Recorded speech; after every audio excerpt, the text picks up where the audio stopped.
welcome everybody back to another episode of High and Tight. Joining me, as always, Assistant Scout and Director Jordan Jones. Jordan, we gotta get a better intro. Not the video part, but the little countdown. We gotta clean that up. We gotta get something better. It puts me to sleep a little bit. Yeah, definitely need to pick that up a little bit. So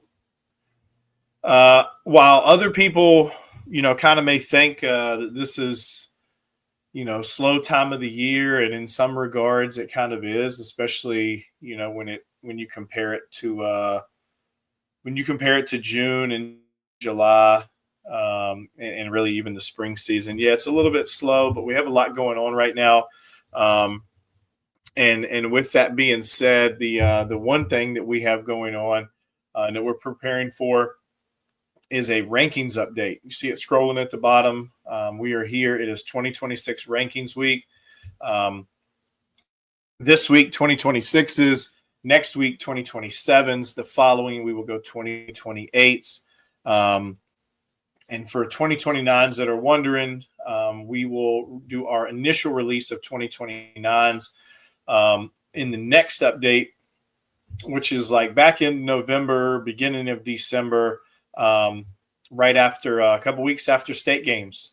So for those of you that haven't seen, we have released our fall schedule. Our first fall event is October 12th, freshman free, and a fall ID event at Ironbridge on October 12th. And then October 26th, we are very excited to announce that we will be at the newly renovated, newly turfed, new, fresh, beautiful look at Longwood University. We will be there for the uncommitted games. That event is for 2026s to 2028s.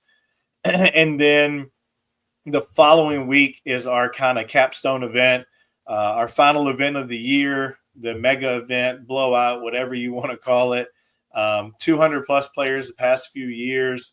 I was looking back through. I got a text the other day, and was like, it was from a pro guy, and he said, "Hey, is this event?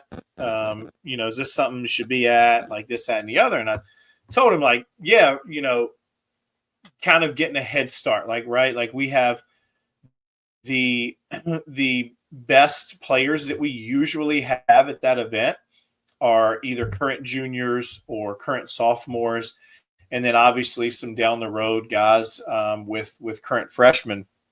And so he was like, "Oh, well, who's come to it in the past?" So I went back and looked, and look, it's much more. It's a whole lot more than these guys that I'm getting ready to name, but just a few right off the top: Zaire Hope, Brian Curley, Cannon Peebles, Nick Morabito, Griffo Farrell, Seth Keller. Excuse me. All of those guys have been drafted or in the minor leagues in some capacity. So, again, those are just a few. I think Zaire was Zaire 2023, I think.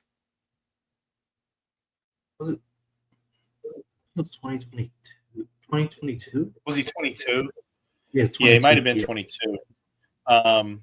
But I mean, I'm looking at the 2020 event right now, I think.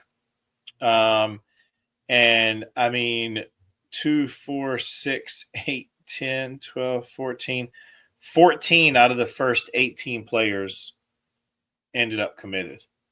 And again, like we talked about it a little bit last year, to where, look, we're not saying that this event, like, patting ourselves on the back and saying this event gets you committed, this, that, and the other. We're merely pointing out the fact that this event has high level talent and it's good for those players to be in those situations because of the competition you're facing. And it is it's a fairly high, I say high level event. Like, it's not, an event that's watered down or anything like that. Like, it's quality players across the board, regardless of class. We are very, very select. Sorry, I'm struggling this morning. We are very, very select when it comes to who is coming, who's being accepted, who's not on roster, all that stuff. So again, that's Mid-Atlantic State games, November 1st and 2nd. One of our favorite events, in the state, just because it kind of wraps up the year, and it wraps it up in a big way. We moved to the Richmond area this year, and have 3 turf fields each day. It's 4 total sites, but or 3 total sites, but 4 total fields. And so it'll be in the Richmond area, I believe, Iron Bridge and Arc on Saturday. And then we are Iron Bridge and the University of Richmond on Sunday. So it should be a big weekend. Should be a great time. So make sure you get your requests in. If you do not request or do not receive an invite, you are not able to register. Invites will be sent out September 7th at, I think, Jordan, was at 7 p.m., something like that. Yeah. All right. I'm gonna get us going here on this ranking thing. I'm gonna turn it over to Jordan and try to clear my throat. I'm fighting it this morning a little bit, Jordan. But I guess the change in weather and being up in the valley yesterday for VBS Elite Scout Day and everything else. But all right, so we're going to start off with this 2026 rankings, and we're going to do more so of like an overview of just kind of how it's handled and what goes into it. I think people think that we just like throw darts at a dartboard and just close our eyes and pin the tail on the donkey sometimes, which does not happen. But Jordan, just can you take us through a little bit, and I can piggyback off of it, but take us through a little bit on how players are graded when it comes to rankings. Yeah. So obviously, when it comes to rankings and grading, we grade you on your present skills that you have like currently, and then also just what you project down the line. We kind of meet in the middle. Okay, his present skills right now, but I do think he may have some more power potential. And we grade throws throughout like hit, power, defensibility, where you project defensively, athleticism, run tool, things like that. So we kind of start where you are now with your present ability. Okay, we see that he's a little long levers. I think he has more room to add strength. Okay, I think he's going to run faster. I think he's going to have more power potential. We just go through each guy and just go through that process. And it's not just just shoot in the dark. Like we really take time, look down, and see if we can figure out if you have more power potential, if you're more present ability, the higher ceiling, closer floor, and you see kind of meet in the middle with those as well. I think that's like one of the big things that we really take into consideration with these rankings, when we're trying to grade out each player. So this is a 2080 scale, as is all of baseball, grading.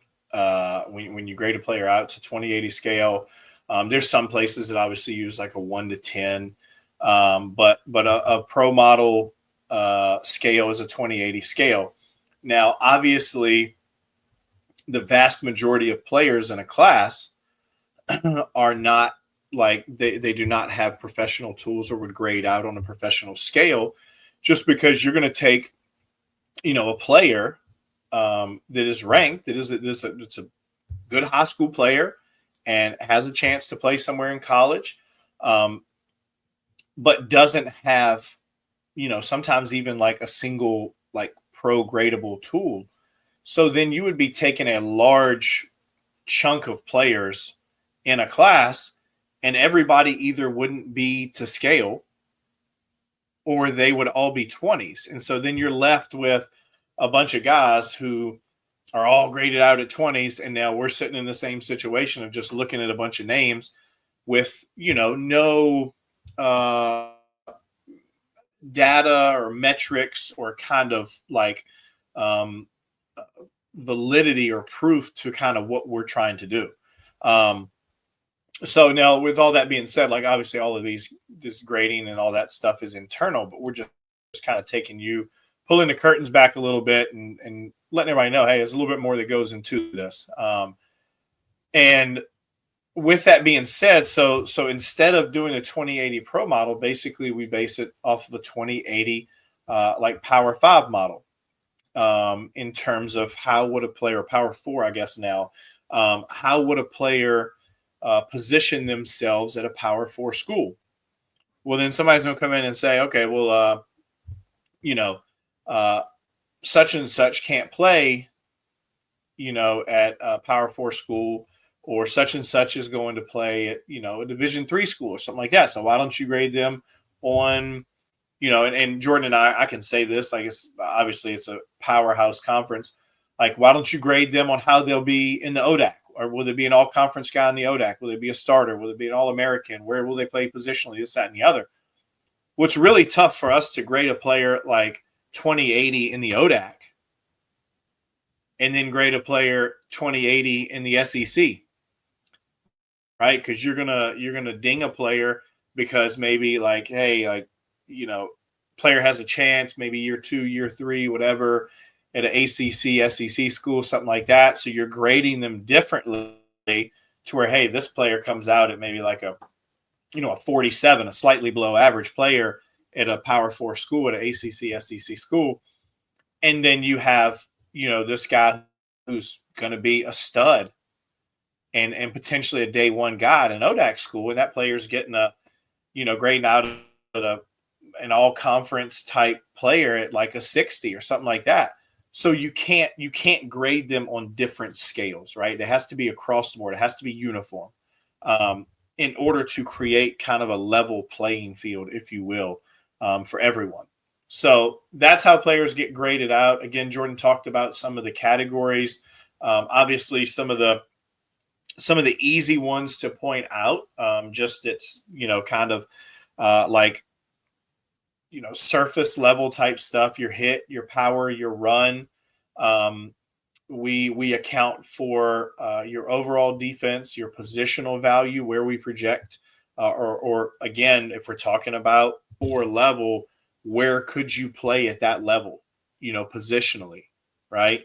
Like you may be able to play shortstop in the ODAC, but you can't play shortstop, necessarily in the SEC or something like that, right? So again, just grading everyone out on that same level. Athleticism, obviously, all of those are for positional players. Your pitchers, your command, your control, your fastball velo, your fastball quality, your secondary. How deep is that arsenal? Your future value, your projection on the mound. Are you a back end short reliever, like high leverage guy? Are you a bulk reliever? Do you have some starter projection? Just kind of all of those things. And again, all of that is based on a 2080, and then that formula basically spits out a number. Jordan, the next thing I'll say is that number, is that metric, is that the end all be all when it comes to the ranking? No, not at all. Obviously we have a grade for a reason, but then like you still got to see your present ability, where you think add more strength, be able to stick in the infield, things like that. And just if you're a premium position guy too, that definitely helps your case. You can stay up the middle, stay behind the dish, things like that. So like the grade, the end all be all, but the grade isn't all said and done when we continue to move around just with your premium position, athleticism, things like that. Definitely that's still in consideration with or without the grade.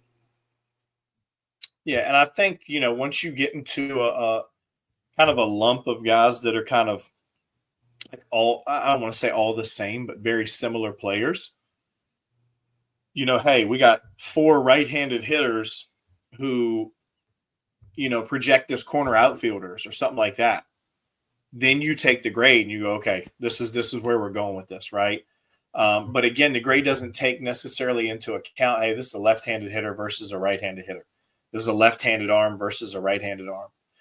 This guy, like Jordan said, like the body projects, and it's just like such a fast arm, or some of the things that you can't really put a grade on, like baseball instincts, baseball IQ. A Nick Warner, love watching it. It's just his instincts and his IQ and how he plays the game and stuff. He kind of forecasts things out a little bit, and he just looks like the game slows down a little bit for him. A Casey Kadire, some of those types of guys who are like higher IQ, more instinctive players, like sometimes that plays a part that's necessarily not on a grading scale. So that's kind of how, we grade players out. Jordan, how frequently do we update the rankings?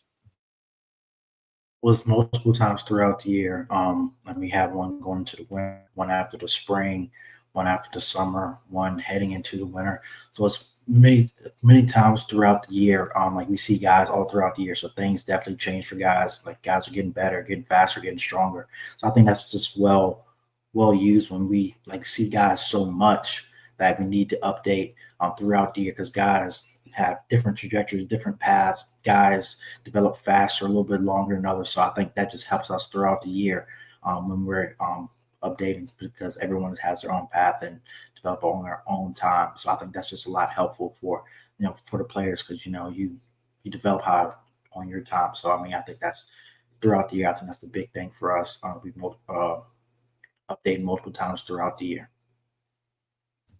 Yes, I think when I started, it was really, and shout out to Shooter and everyone kind of at the top who kind of hardlined this, kind of drew a line in the sand. And like when I started, we were updating, once, maybe twice a year. And it was such drastic changes to where, a player had just, maybe taken a huge jump since the last time we updated. And so you were making just a super aggressive move.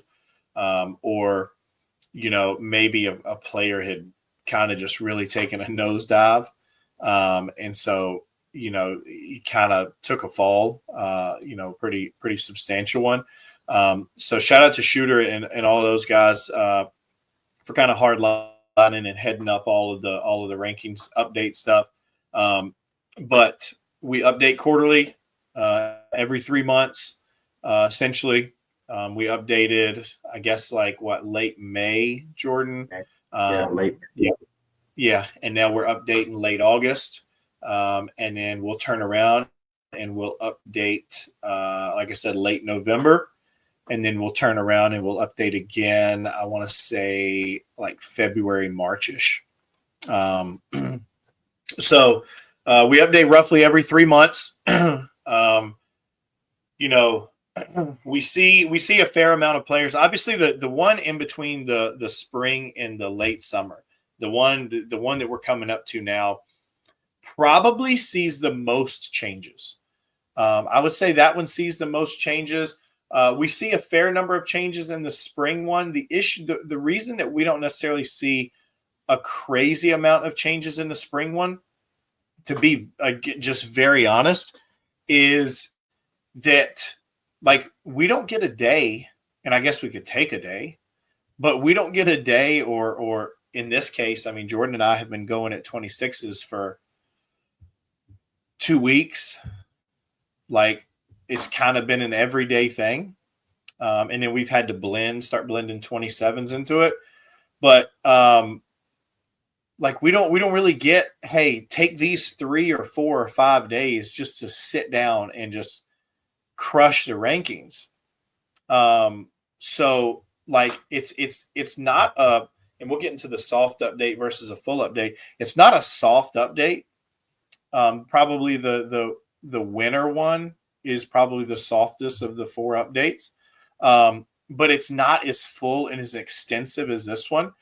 So again, just for all transparency, we go through every single profile in a class. And when I say we go through, Jordan and I go through every single profile. We had 1,400 2026 profiles in the state of Virginia. Either Jordan or myself went through every single one of them. And when I say go through, like open every single one of those profiles up, look at the data, look at video, look at the player, go to Twitter, find some history behind there, watch other video. We'll talk to some of our summer interns who might have seen them a little bit more, at different times, at different tournaments, at a certain field. So we are very extensive in this update. The fall one, we will also be like pretty extensive. We won't do an entire database pull again. Our entire database pull is usually going to be post winter. We'll do that twice a year, usually the entire database pull. And then the other ones, like I said, are probably like a softer update where it's a lot of internal changes inside of those rankings. And then probably some guys that we saw in those 3 months in between, for this fall, guys that jump out at tournaments, guys that stand out at an event. We have, four events this fall. Guys that show well at events, show well at tournaments, whatever. We can't put a player into the rankings, or we can't move a player or whatever that we haven't seen. Okay. Now I'll say this on top of that. We go into the talk about players moving up and down, and Jordan, I'm going to hand this over to you in just a second, but sometimes, if we don't see a player, like I just said, we can't move them up, and we're not necessarily moving them down. But if we see, X player and we haven't seen Y player in 8 months, and X player is ahead of where Y player was at 6 months ago and has taken a step over top, then yes, that person goes up. And obviously, if a person goes up, other people have to move down, right? Like that's how it works, right? It's common sense. So I think everybody takes it, and I don't want to take this away from you, but everybody takes it as like, oh, you don't like this player anymore because they moved down, or this, that, and the other. Well, no, it has nothing to do with that. That player just might be in the same place. Everybody kind of hits a plateau at some point. Some longer than others, some early, some later, right? Like Jordan said a minute ago, everybody's kind of on their own path, their own development. They develop at different rates, but everybody kind of hits that plateau. So if you hit that plateau and another guy passes by you, like, it's not necessarily that not a good player or we think less of you as a player or anything like that. Like, this player has just taken a jump. Jordan, why don't you touch on the kind of why do players move up, why do players move down, stuff like that? Yeah, so like, and I think like one of the big things that we always seem to see is like, obviously injuries happen. So like, guy may be in a certain spot at this point, he gets injured, and like we said, guy, tools stand out, they show well, and they may go ahead of this guy, and it's not necessarily because like we don't move guys because they're injured, like they can't play, we can't do anything about that. But where that guy last was, yeah, that guy moves up. So just like the consistency of it is where, we see a lot of movement guys. Okay, this guy consistently hits.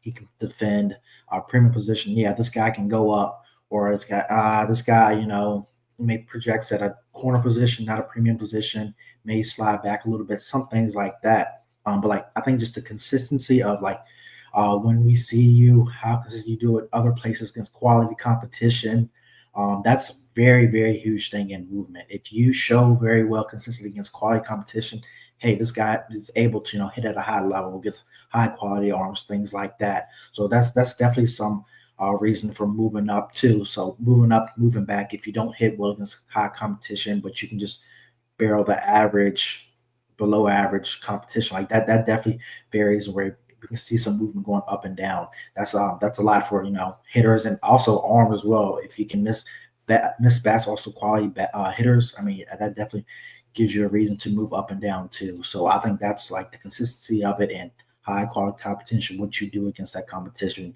gives you a good place where you can move up and down.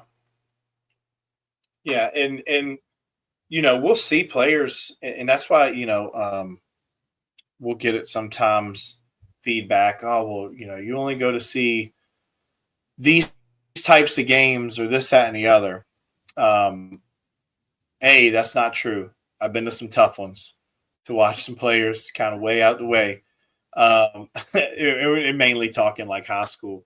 But like on Jordan's point, I know Nolan's been huge on this forever, is like, hey, lining arms up, especially arms, lining arms up and seeing them versus quality hitters. It doesn't help. It doesn't help your evaluation of a player. And again, I'm not knocking any level of college baseball. If you have the opportunity, especially now in 2025, and going into 2026 and beyond, to play college baseball, like, you have some ability, because without going into that rabbit hole, it's hard. It's hard. Things have gotten a lot tougher, but it doesn't do me any good to go see, again, just say like a Power 4, ACC, SEC, whatever arm throw against a roster that has 3 lower level college hitters in it, and then you got 5 or 6 other guys who are probably not going to play in college, right? And that's generally, a lot of times, that's the makeup of a high school roster. You have anywhere from 2 to 4 to 5 guys that could potentially hit in college. And then you have, anywhere from, 3 to 6 people in an order that they're not going to play. They're going to go to school, which, again, none of this is wrong. But as far as from our evaluation standpoint, I want to go see the pitcher face I don't know what year it was. Was it 2022? Was it 22 Madison team? Was that Triantos' senior year? Yep, was that the year? Like I want to go see a pitcher versus them, right? Because I know what you have. Yeah. If you can go out, because those dudes were good every single day. James Triantos and Eldridge and Colin Tuff and Echezarreta and all those guys, like, that lineup had at least 5 or 6 college hitters in it. And like, those were not like just any old college hitter, right? Or like, you had James Triantos was, I know he wasn't Double-A. I don't know where he's at now, but like, one of the better prospects in the Cubs organization. You got Bryce Eldridge, one of the best prospects in minor league baseball. Echezarreta, like, played his tail off at High Point, could absolutely float. You got Colin Tuft, was at UVA, and then Tulane is in the minors, right? So like, you got 3 guys that are in the minors currently, and Echezarreta, who had a really good career at High Point and was a plus runner. And so, like, you see an arm versus those guys, like, that's what we want to go see when we're evaluating an arm, right? That tells us a lot about the makeup. It tells us a lot about the stuff. It tells us, it kind of answers everything we need to know. But, to Jordan's point, like, that's why guys, that's part of why guys move up and down. Are they handling the competition? Jay Woolfolk wasn't a college hitter, right?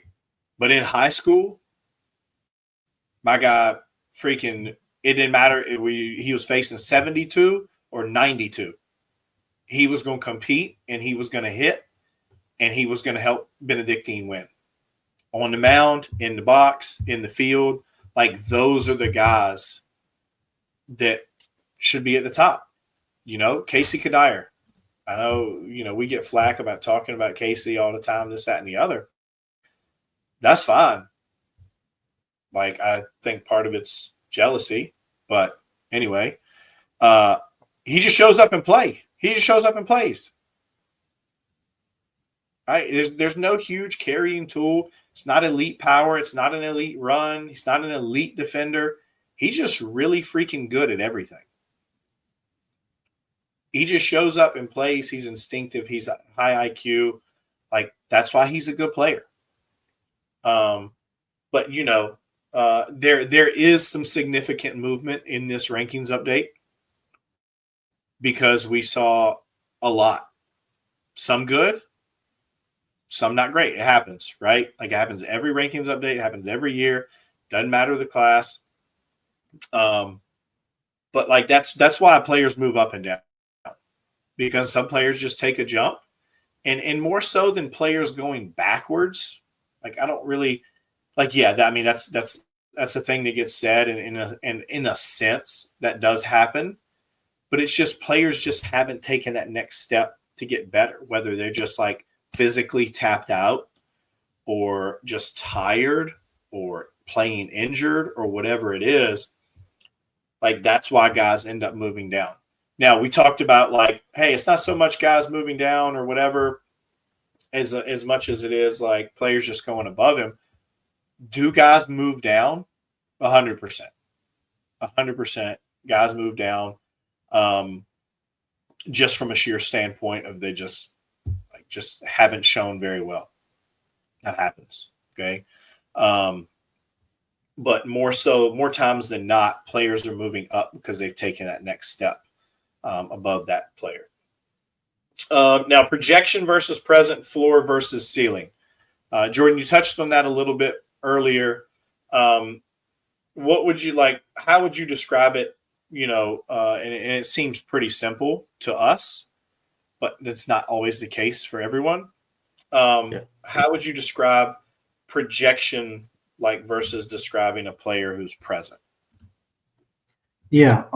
So, I think more so with the present floor ability, it's the things that they do very consistently right now that I think, they're going to continue to do better. It's like maybe not much more room for growth because they do it so well already, or it's just the consistency of it. They keep on doing it. I think that's the higher floor, the floor guys where, like, for example, you show to a field, Cooper Malloy is playing. He's going to hit. Long track record of that. I think that's going to continue to be the case for him. But like, that's kind of like a more floor guy because the consistency and the things that he's been doing for a while. That's kind of where that's a higher floor guy. In terms of future projectability, guys like that, I think it's more like you see those guys that are like the big body guys, longer limbs, longer frame, goes positionally or on the mound. You see, okay, if this guy adds some strength, then there's some future value, some future projection. Velo may go up, or you see, like, for a pitcher example, like the breaking ball is good, but you can see it getting a little bit more firmer, getting stuff just getting better. I think you can project future for some of those things as well. But I think like where the floor is what you bring present, and then projections you can see down the road. Some tools continue to get better, frame getting stronger, continue to grow, young age for the class, things like that. I think that's where you can see a little bit more projection for certain players. I think that's kind of moves in the direction of it. You have more floor, more projection, future ability. Now, colleges, and you even getting a little bit into it with some pro teams as well. Colleges aren't as, heavy on the,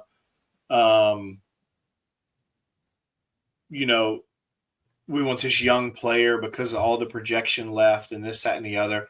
Like, they're not, and it's not all, right? There's definitely some that, like, hey, we want to project out what this kid's going to be in 2 or 3 years, whatever. But it's, it's a win now, compete now, play now type environment, especially when you're talking about Division I. And so you're not seeing as much emphasis on, like, this guy's a little bit old for us or whatever. Whereas the pro side, you still see some of that. You still see a fair bit of that, and it depends on the org and philosophy and all that different stuff. But as far as our end, like it's really tough, especially when we're talking about ranking players out. Okay. Now, as much as like this 2026 class is going to be graded out more on the, and it'll get even more and more as we go, as we kind of matriculate to the spring, it'll be more and more present ability over projection. Whereas obviously the 28 and 29 class and 27 a little bit will be a little bit more projection over present as far as tools and stuff like that. But we still take into account on our end, Jordan and I do, we still take into account the projection piece, right? Because we want to look back and say, hey, like, you know, this kid at 50, you know, was young for his class, and we just didn't see it.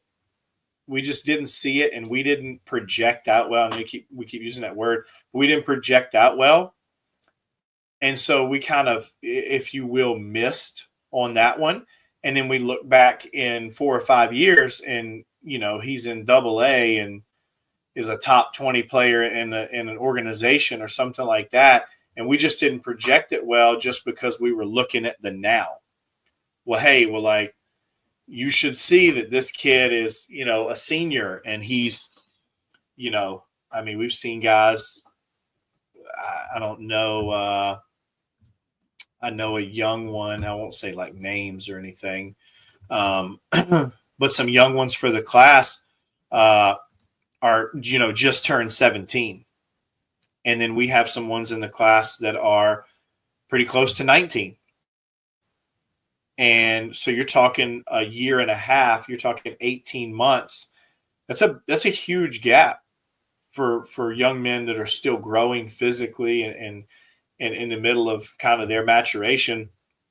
But, you know, that's still big for us because we're trying not to just look today, but we want to ultimately be as right as we can possibly be in 2 or 3 years, you know, 4 years, whatever, where these kind of players wind up.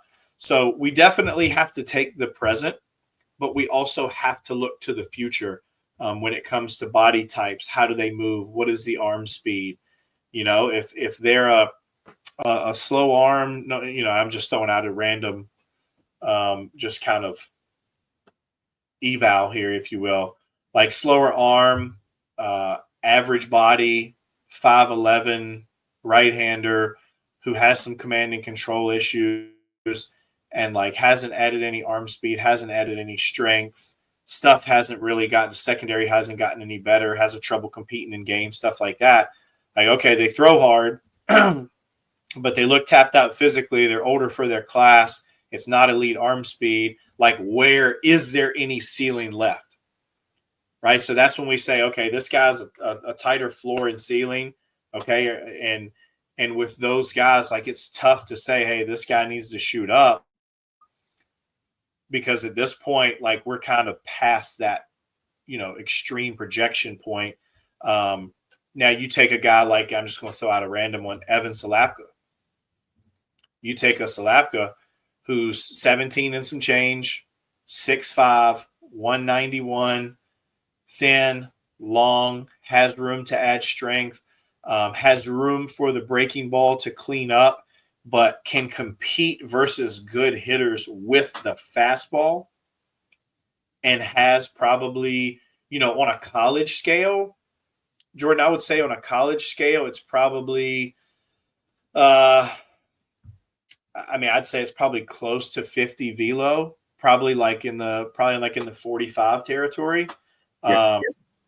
As far as on the power 4 scale, to where he's, you know, I would imagine he's going to come out this spring and he's probably going to be sitting 88, 91 and touch a 2 or 3 or maybe even a 4. So I'd say he's probably in the 45-ish range.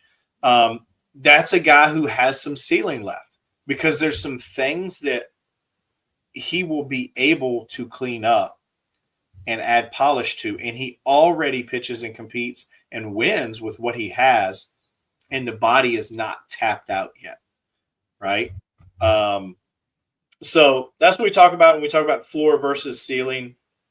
Um, you know, and some of those guys who were, just say right now, like a 28 or 29 if we were doing rankings, like a lower floor, super high ceiling guy, like big gap in between. That guy's going to be ranked a little bit higher than in the 28 class than he would in the 26 class right now, because that gap still exists. He has not closed that gap, right? That floor has not gotten higher, which means that his in-game production and in-game abilities have not matched the tools that he has. At some point in time, those tools have to play in game. And so that's kind of where we're at with this class. Now, with the 2026 class, we'll get into this a little bit, kind of on the back end here, and talk a little bit more specifically. Now, this is going to run Tuesday night. Our rankings update will run Wednesday at noon. We have already rolled out, I guess today we rolled out. You there? Yeah. Gotcha. Today we rolled out, Jordan, was it today is new faces and tomorrow is risers, I believe. Yes. So if you want to go into some depth on those pieces, and look at what some guys are doing and get some video and some thoughts and all of the notes are in there and video and all that stuff. But we're going to talk about a handful of guys who are making some moves in the rankings. And Jordan, we're going to go like 30 seconds on like what our thoughts are on these guys. Okay. Now we're going to be general. We're not going to tell people exactly where they're moving, but they are making a move up. Some bigger than others. But the first one we're going to touch on, Jordan, is 2026 left-hander from St. John's College High School, Tennessee commit, Future Games alum, and coming up, first Virginia DC All-American player, and that is Drew Christine. Jordan, what are your thoughts on Drew? Really quickly. Yeah, I think he's taking a little jump here this summer. We've seen him get some quality competition throughout the summer, and he's just produced very well. He's had the ability to throw strikes, miss bats, mix secondary pitches, and just get outs. And that's kind of what we've been expecting from him. And like we're talking about the projection piece, like he's still thin, wiry frame. So I think there's going to be a velo jump again for him. But I think just the present ability of him to just mix pitches, miss bats, and his quality competition has been a big thing for us, especially over the summer. So I'm excited for him. Left-hander, southpaw that can, I think there's still some stuff that he can reach with his projection. So I think so upside for him continuing on heading into the spring. Yeah, clean arm, good body, pretty good mover, and showed extremely well at 17U. I got a chance to watch him for, I don't know, it was 4 or 5 innings, threw extremely well, and then went to East Coast Pro, threw extremely well there. Made some big impressions in front of the whole scouting community and Shooter and everybody else. So he will be making a little move up.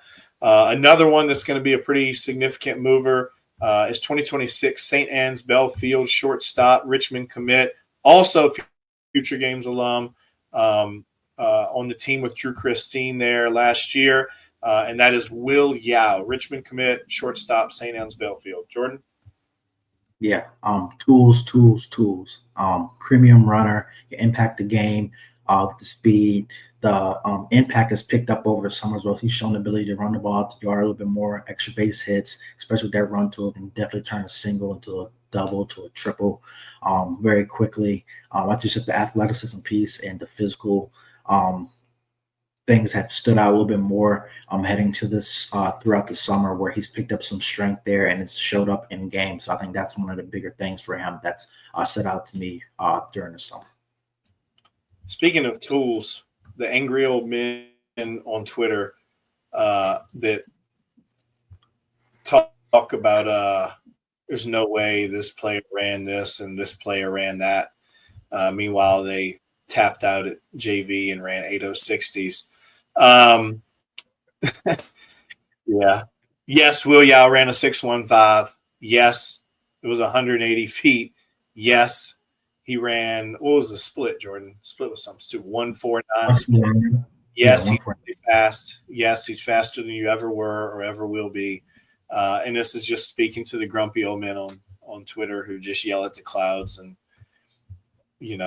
make fake posts from a fake account and don't ever say their real name. Anyway, soapbox. Extremely good day for Yao. Extremely good summer. We saw him in the spring. It wasn't a great spring. It was just okay. The offense was just really up and down. He turned it up a whole nother level this summer. He looked healthy. He looked physical. The offense was fairly consistent when we saw him. The arm strength played on the left side. Jordan and I talked about this the other day. I was talking with Shooter about it. I don't know personally. I don't know if he is like a bona fide surefire shortstop. But the one thing that I do know is that he has the tools, he has the range, he has the physical features, he has the arm strength to stay on the left side of the infield, and he has the athleticism to potentially go to center as well. So I know that of the, positionally of the 4 or 5 premium positions on a baseball field for positional players, he can play every one but catch. And he might be able to do that. I don't know. Don't do it. Don't do it. But he has the capability and the athleticism and the tools to play any of those. Again, is it like 100% lockdown, surefire shortstop? For me, not really. But he's pretty freaking good. So, like, he's going to make a move. Again, definitely turn some heads. Last Sunday at the Pro Case for sure. He had some talking. There was some talking going on. The next one we're going to talk about is Aiden Gallagher, JMU commit, Paul VI, Catholic high school, right-handed pitcher, also Future Games alum. No, we're not just talking about Future Games alum. We just happen to have a chance to take some pretty freaking good players to Georgia to allow them to compete at the highest level. So it has nothing to do that they just so happened to be. Aiden, I know, like, he threw at PPN in front of me this summer in a tournament, threw extremely well.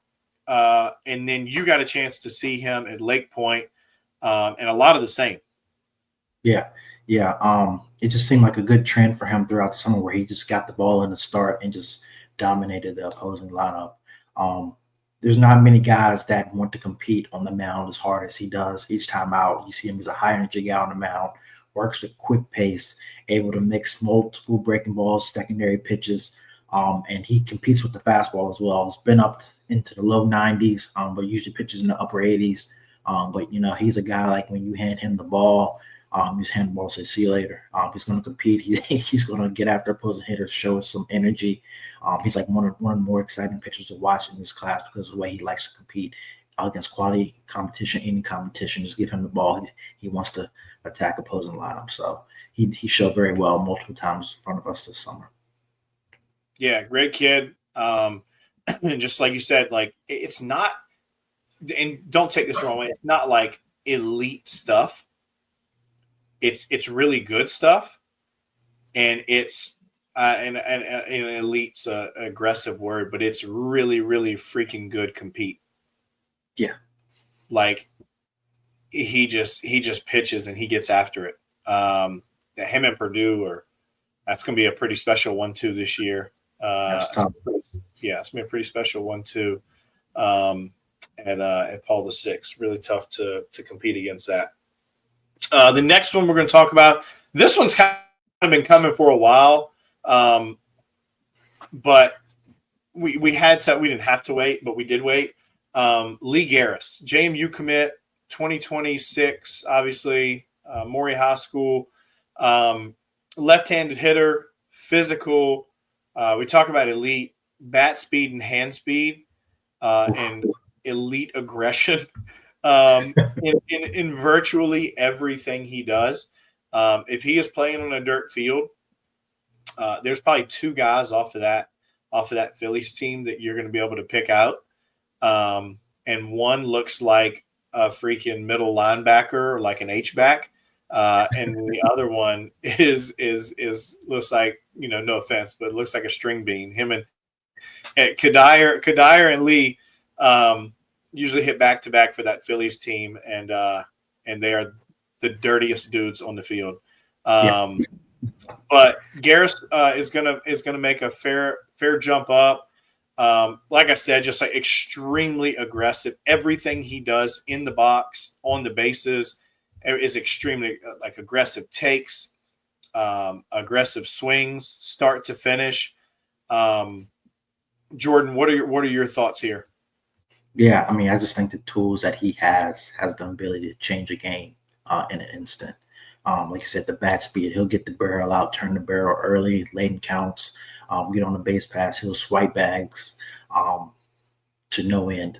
He's definitely a menace to opposing pitchers and catchers when he's on the base pass as well.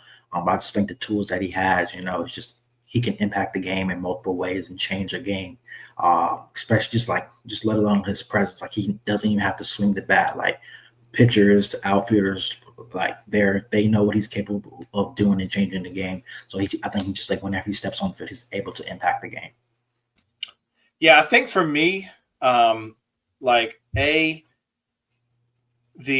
base running aggressiveness is like a 2080. We talked about that earlier. It's like a 90. He's just so aggressive. I think like there and in the box, and I think just kind of collectively as a whole, it could probably be more controlled intent. I think the base running aggressiveness is top of the scale. I think the instincts leave some to be desired on the base pass. And I think the aggressiveness plays against or works against the instincts on the bases. And at the plate, a lot of the same. In high school, I thought when I saw him in high school, and it wasn't versus necessarily the same arms that we saw him against this summer, but I don't think it was so much like the arms he was facing as it was the difference in approach from high school to travel. We saw a lot of that. We saw the same things or similar with Bristow. We saw a lot of the same with Bristow. Like during high school, it was more hit. It was a little bit more controlled intent. He still got to his power. This summer, I thought it was just kind of like relentless aggression and maybe dialed back on the approach a little bit.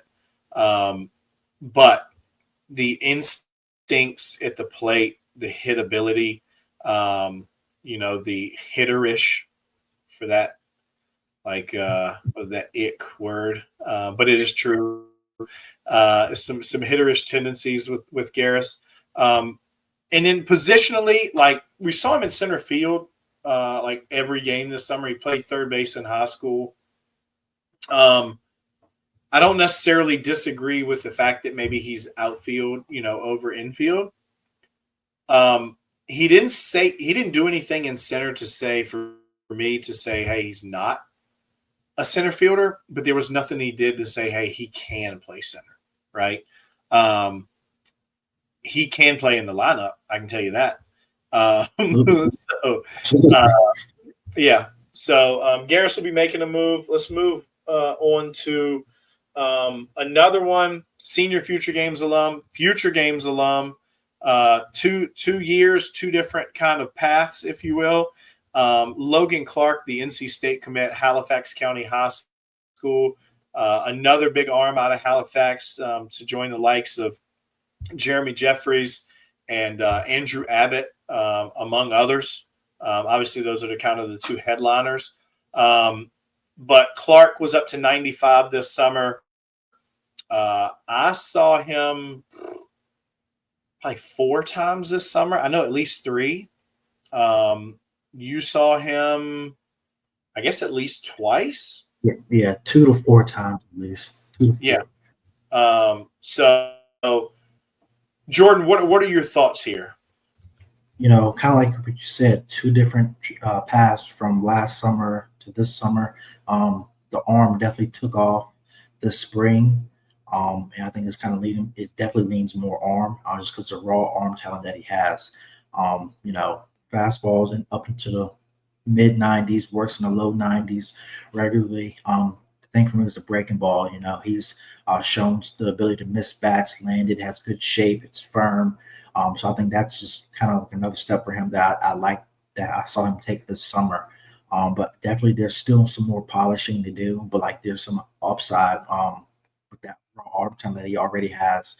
So once he cleans some of the polishing stuff up, I think it's a high end arm that can impact at NC State or wherever at the next level. So I think it's heading in the right direction for him. Yeah, and I'll be honest. Like I said, we're not gonna go into their exact spot and all that stuff. That'll come out tomorrow. That sounds weird to say tomorrow because it's Monday, but with this podcast going Tuesday night, it'll come out tomorrow. His exact spot, but there's guys in front of him that don't have the velo, that he has. So for me, and you say, well, why? Right? Like you got a 90 arm in front of the 95 arm. Like, how does that work? Contrary to popular belief, it is not, especially for me, it is not all based off of velo. Okay. And this is a guy that has taken a big jump in a short period of time. And some of the other things still have some room to kind of catch up with the velo. The pitchability, the strikes. Now, when we saw him at Pro Case, like I'd probably lean like 60-ish% strikes. When I saw him at 17U, it was 60-ish% strikes. That's not elite strike throwing, but it is a sizable jump from where I had seen him probably the 2 times before. Right. And I know Mike saw him in the spring, and same thing. It was probably like on a really good day, it's like 2 to 1. It's like 2 to 1 strikes. And on an average day, it's probably a lot closer or maybe slightly under, like a 1 to 1. It's not crazy scattered or anything like that. Like we're not bouncing balls off the backstop and all that. It's just not like, it's not a command arm. It's definitely a control over command arm. But the beauty of it with his velo and how firm his secondary is and stuff like that, like for the vast majority of hitters that he's going to face in high school, and when I say vast majority, like virtually all of them, it's about like getting the ball over the plate. And to be honest with you, like depending on how good the secondary is, and there's some pitch shaping cleanup with the fastball, if he does those things, he's going to be in a position at the next level potentially to be a little bit of the same, to where he's getting the ball over the plate and he's throwing strikes, and it still doesn't necessarily have to be a command arm because the stuff will allow it to play better. But he's a guy who has taken a jump. Like Jordan said, it's raw arm talent. It's like Jordan's more of a tiptoe guy, especially on here. I'm more of a just freaking hammer over the head guy. It's no doubt it's arm. Could he have gone? I know he kind of had some opportunities or whatever to go to like a lower Division I mid-major, something like that, and potentially 2A for sure. To get that kid on your campus, you're going to give him that chance and a legitimate chance, not like some of the other ones that say, yeah, we're going to take you as a 2A, and then 3 weeks later, they're not a 2A. But like he could have done that. But at that level, like arm. We're talking pro, arm.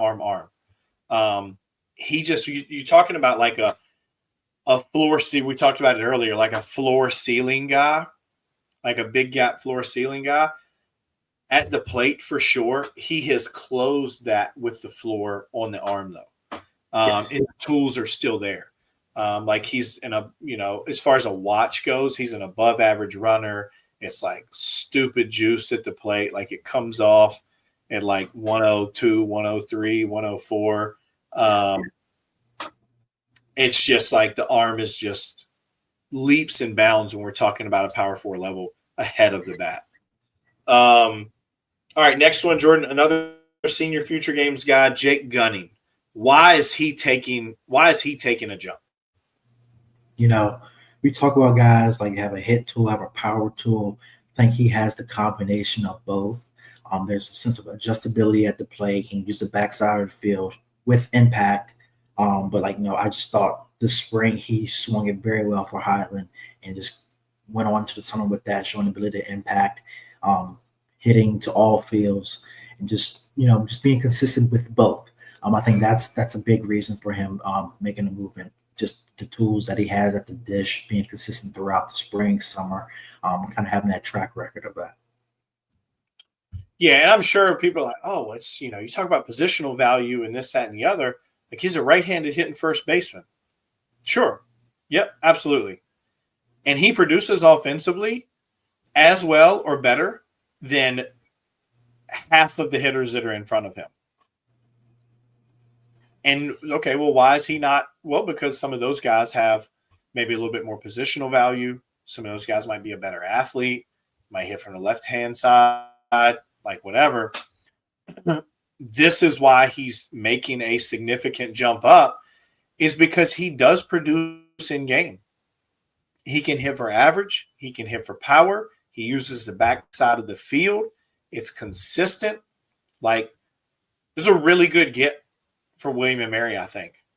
Like, he's a guy who can potentially, and I'm not saying day one, but he's a guy who can come in and who can hit earlier probably than some other guys that, are going some other places.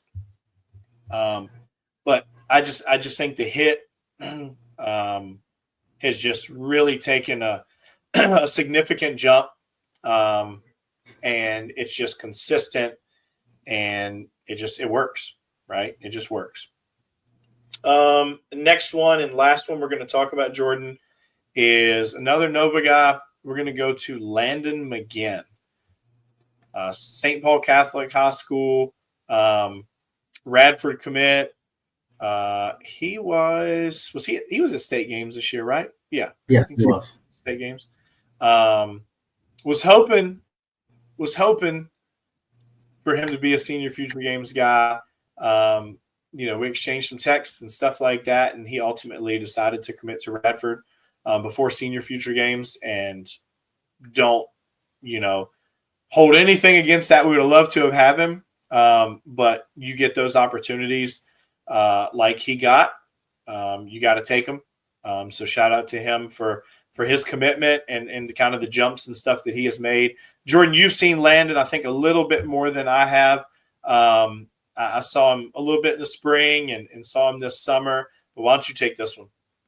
Yeah, he's one of those guys that took a velo jump this spring for PVI. He picked in some big innings, some big games for them, and showed the ability to do that consistency, get outs, mix pitches, and just get through the lineup. And that continued during the summer as well.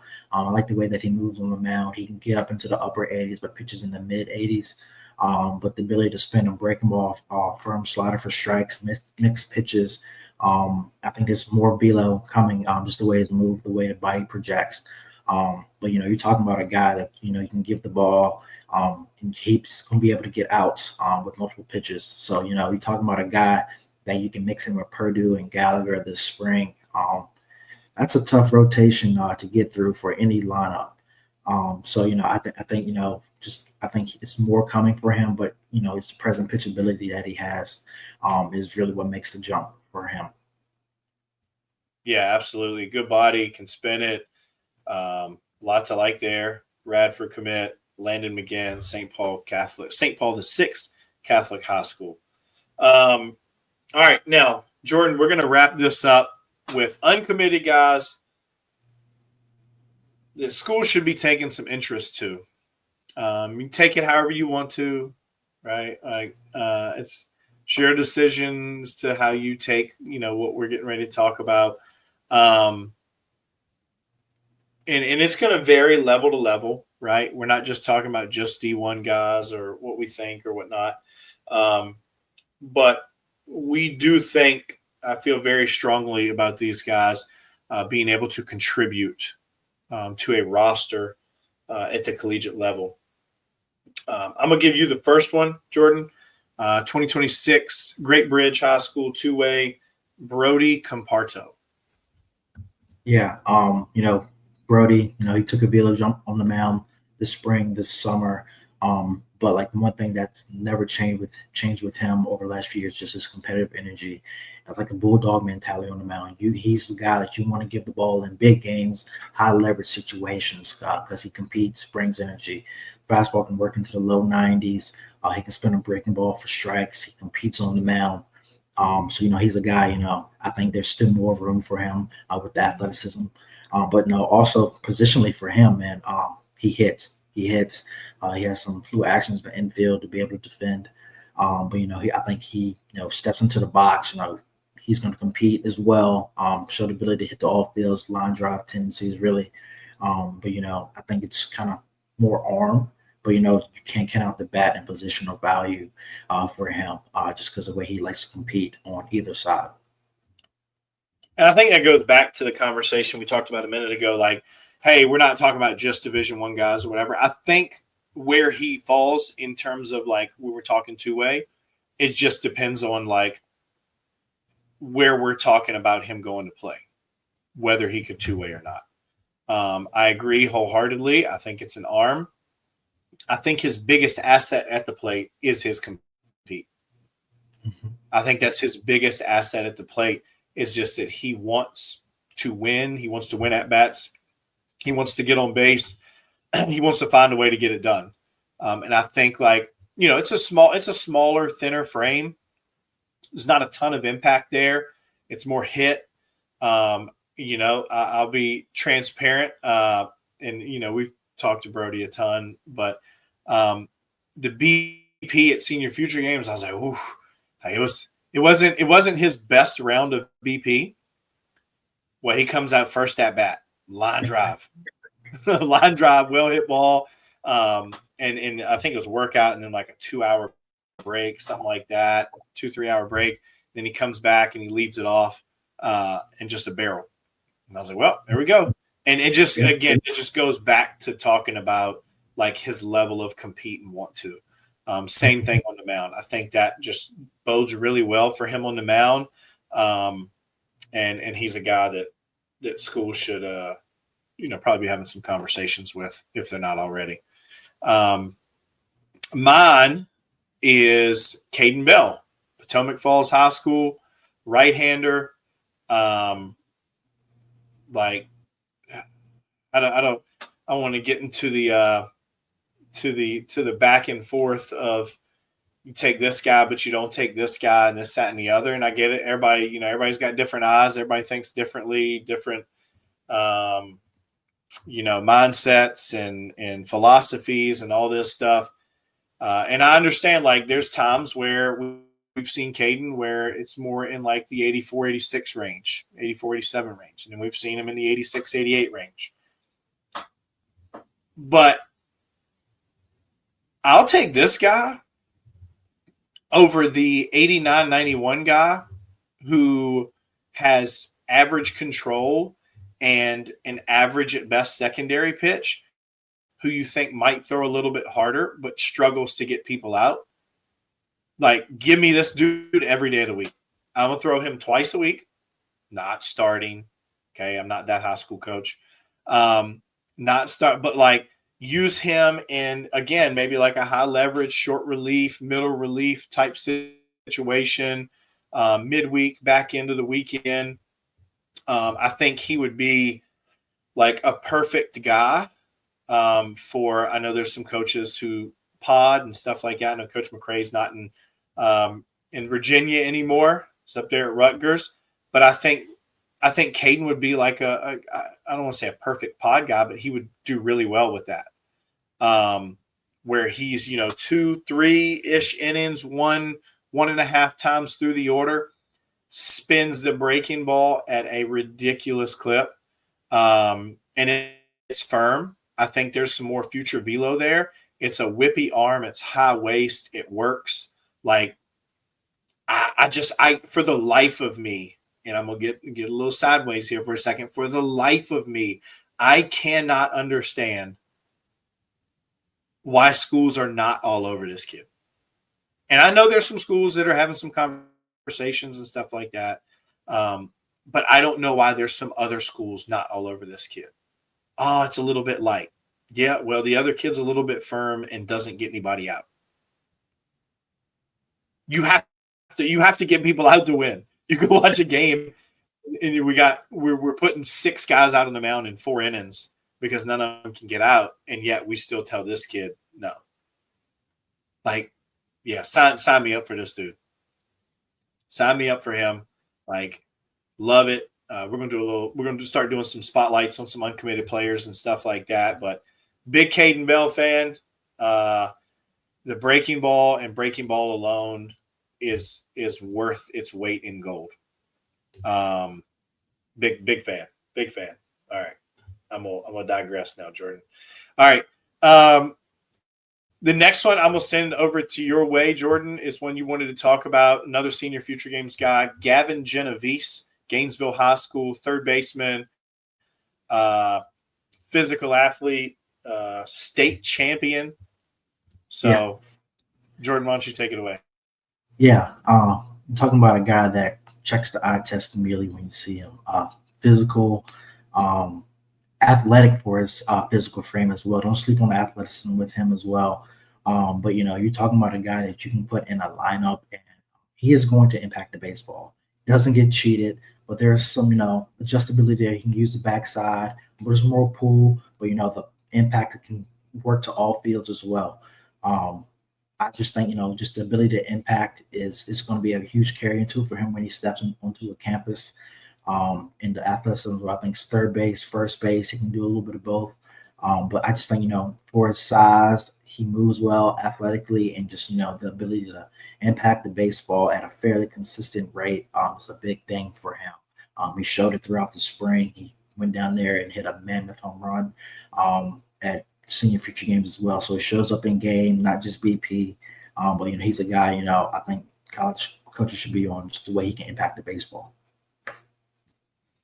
My next one, I know it's a common theme here, but J.W. Riggins, 2026, McLean High School, left-handed hitter. Got a chance to see him twice during the high school season. I'll be honest with you, it was okay. Watched BP during the playoff game. Got there for BP, and it's not elite bat speed. So when you watch BP, like, it's not huge, crazy impact. And sometimes those guys don't really, it's not like head turning and jaw dropping and all of that stuff that some people want to see in BP, but it was just consistent and it was clean. It was just like backside gap, line drive. And then you saw it transfer into game a little bit. I was like, okay, looks good. We'll see where it goes. And then every single time after that, I think we saw him, Jordan, it just went up and up and up and up. And it wasn't that anything changed. It was just that the production went up. The consistency of the production went up. He's not an elite runner, but he really good jumps, good angles in the outfield, has a chance to play some center field. I would say center and left. And he just hits. He uses the whole field, especially the middle and backside. And it's just a high bat to ball rate. It's a high contact rate. I just like the way the kid plays the game. It's a quietness. Like, he's not some super loud, flashy dude. It's just a quietness to his game. And he just goes out there and competes in at bats. and he just wins. And I think some people should take a look and get in there if they're not already. I know some schools are, but the kid has a chance to hit at the collegiate level. All right, Jordan, you're going to double up here, and rightfully so. We're going to go to Benedictine Collegiate Prep, and we're going to talk about Jason and Chris Canaday, the Canaday twins, both right-handed pitchers for Benedictine, who seem to be really have the ball rolling downhill now. I think they had some, like, I say they, one of the two. I'll be honest, I get them mixed up. But had a little setback, and I had some time on the shelf, but got back healthy and has been healthy this summer and has really been rolling. So Jordan, I'm gonna let you talk about the Canaday twins. Yeah, obviously these guys could come as a package deal. But you're getting, two arms. I think they both move well. Jason shown well throughout the summer. 86, 89 at 17 national. He showed really well. The breaking ball is firm. And then, I think with him, the fastball it comes out well at the hand. There's definitely more room for velo for him. But I think, slider is his go-to pitch there. And I think with the combination of those two, I think he has the ability, to miss bats consistently. And I think there's more upside for him. For Chris, at the same thing, works in the mid 80s, can work up to the mid 90s, but I really like his changeup as well. Shows some good fade there. And both, move as well. So I think those two guys, they took a jump here throughout the spring. A little bit dinged up, but got some quality innings at Benedictine. Showed well throughout the summer. And I think there's more room for both of them with the more outings they get on the mound, some more polish there. But I think the stuff is there for them, to be able to impact, get some outs on the mound. Yeah, we talk about like guys that spin breaking balls, and both of them do that pretty well. And again, I'm not going to lie, and I'm sure to mom and dad and some people that like are really really close to them and see them all the time, like, oh yeah, this one, this, that. When I see them, I got nothing. Like they look pretty much to me. So I don't watched both of them in some capacity multiple times this summer. And it seemed to be pretty consistent in that regard, in terms of like their pitchability and ability to spin breaking ball for strikes. And the velo, like you said, has taken some ticks up. So I think that they've made a nice jump and are in a nice place. And we're going to stick to, I want to say it's the same team, right, Jordan? Is that Austin's team? Yeah. And we're going to go to the beach and Cox High School. Hank Brown, third baseman, right-handed pitcher. Jordan could probably touch on the pitch a little bit. I haven't seen him pitch. He got a chance to see him at 17U, but I have seen him hit. Physical left-handed bat, good bat to ball, uses the whole field. I think when I saw him, he went like backside double, just with impact, loud barrel, and then next at bat he followed it up with a bolt. He had, I think, a pretty solid high school season. And then similar to some other guys, he kind of took off this summer. And just, again, it's just a physical presence in the box we talked about gunning with some hit and some power in there. A bit of the same in terms of kind of that direction, the ability to do both, the ability to impact the ball, for average and for extra bases. But I like the way he swung it when I saw him at 17U. I think he's a certainly a college able hitter. Jordan, you want to touch on anything with the arm? Yeah, he worked into the upper 80s. For me, the changeup was really a winner for the secondary pitch. He was able to throw the right-handed hitters, left-handed hitters, nice fade and tumble off the fastball. But I think on the mound, it's just his competitive energy with him, wanting to get outs, get off the mound, just help his team out. But I think there's some pure arm talent there. But that changeup, definitely you see him on the mound. Is that something to watch and keep an eye on because he's able to do some things with that changeup. Shows very quality change. So we have gone through 3, 6, 7, 10, like 14 players between some risers and then some uncommitted players who we think highly of. Everything will be out in the rankings, or not everything. The first roughly half of the rankings will be out tomorrow with the top 100, and that will be followed up by the top 225. So I think, Jordan, we expanded from – what did we expand from? Was it 175? 175 to 225. To 225. So we added roughly 50 players. I think we had 2 or 3 drops, and those guys were simply reclasses to 2027 and post-grad guys and stuff like that. And so this class is going to hold at 225. We will continue to update and clean up and tighten up and shuffle around and everything else with each update, but this class will not expand any further. This is the cap for our classes, at least in the state of Virginia. We capped them at 225. Again, we have rankings updates this week with the 26s, next week with the 2027s, the following week with the 2028s. If you're interested in a fall event, fall showcase, now is your time to look at it.